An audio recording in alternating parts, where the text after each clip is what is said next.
क्या दो बेगमों के चक्कर में बांग्लादेश आज ये कंडीशन में है? क्या वहाँ के हिंदू इन दो बेगमों के चक्कर में पिस रहे हैं? आखिर क्या है पीछे की गुत्थी जो बांग्लादेश आज भुगत रहा है शेख हसीना और खालिदा जिया के बीच? क्या है ये कहानी? क्या अगर खालिदा जिया सरकार बनाती है तो भारत के लिए बहुत मुश्किल हो जाएगा, क्योंकि खालिदा जिया पाकिस्तान को सपोर्ट करती है? क्यों खालिदा जिया वहाँ पे मरने वाले लोगों को शहीद बता रही है? क्यों उन्हें ऐसा नहीं लग रहा है कि वहाँ पे बकायदा मर्डर हुआ है लोगों का? क्या है इन सब के पीछे की कहानी? कहाँ से इसकी शुरुआत हुई? क्या हमें बांग्लादेश से अब थोड़ा सतर्क होकर चलना चाहिए? अचानक से तख्त पलट के चक्कर में जो राजा से रंक बने हैं, क्या भारत भी उसका भुक्तभोगी बनेगा? इन सब के बारे में आज के इस वीडियो में हम बात करते हैं और डिस्कस करते हैं, एनालाइज करने की कोशिश करते हैं कि क्या होगा बांग्लादेश का और आगे चल के बांग्लादेश किस तरीके से भारत के लिए खतरा बन सकता है। आपको बता दिए, भारत में रह रही शेख हसीना के खिलाफ देश में लगातार मुकदमे कायम हो रहे हैं। 76 वर्षीय अवामी लीग की नेता हसीना को अब बीएनपी प्रमुख खालिदा जिया के काफिले पर हमले में आरोपी बना दिया गया है। इसके अलावा बहुत से मुकदमे उनके ऊपर दायर कर दिए गए हैं। लेकिन ये जो दो बेगमों की लड़ाई है, ये अभी से नहीं है, काफी पहले से है। जी हाँ,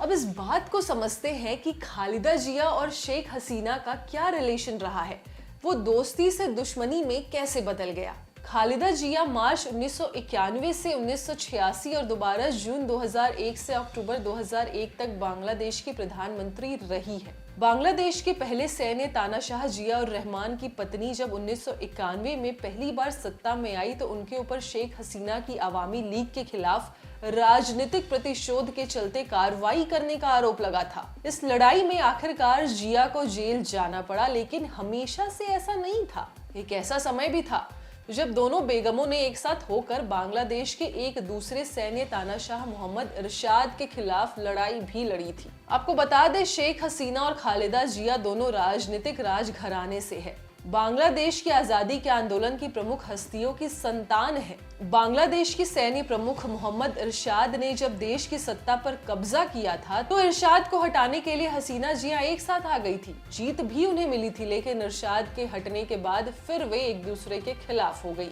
लेकिन इनके अलग होने के चक्कर में बहुत सारी ऐसी घटनाएं हुई, ऐसी वारदातें हुई जिसमें बांग्लादेश की मासूम जनता को अपना खून गंवाना पड़ा, उन्हें अपने परिवार से अलग होना पड़ा, उन्हें रोजी रोजगार में दिक्कतें होने लगी। अब फिर से वही फेज बांग्लादेश देख रहा है। अभी कुछ तुरंत कह देना कि बांग्लादेश में किसकी सरकार बनेगी, किसके पास चाबी होगी, ये जल्दबाजी होगी। लेकिन इतना तो अभी तय लग रहा है कि खालिदा जिया वापस से बांग्लादेश की सत्ता का कमान संभालेगी। लेकिन आपको बता दें कि खालिदा जिया सबसे ज्यादा करीब पाकिस्तान की है। उन्होंने बहुत बार आईएसआई का सपोर्ट भी किया है। बांग्लादेश के रास्ते बहुत सारे आतंकी हमले भी भारत में हुए हैं। तो ये तो जाहिर सी बात है कि अगर खालिदा जिया सरकार बनाती है तो भारत के लिए बांग्लादेश की तरफ से खतरा है और भारत को सतर्क रहने की जरूरत है। अब आप ये खुद देख लीजिए कि खालिदा जिया की सरकार जब प्रोटेस्ट कर रही है तो उस दौरान कई हिंदुओं की जान चली गई है। तो इसमें सपोर्ट किसको ज्यादा मिल रहा है, भारत को या पाकिस्तान को? बांग्लादेश आगे क्या रास्ता तय करता है ये तो फिलहाल नहीं पता है, भविष्य के गर्भ में ही छुपा है। लेकिन इतना तो तय है कि शेख हसीना का वापस वहां जाना मुश्किल है। अगर वो वहां जाती है तो भी उन्हें जेल में अपनी आधी जिंदगी काटनी पड़ेगी, या तो कुछ ऐसा चमत्कार हो जाए कि शेख हसीना बच जाए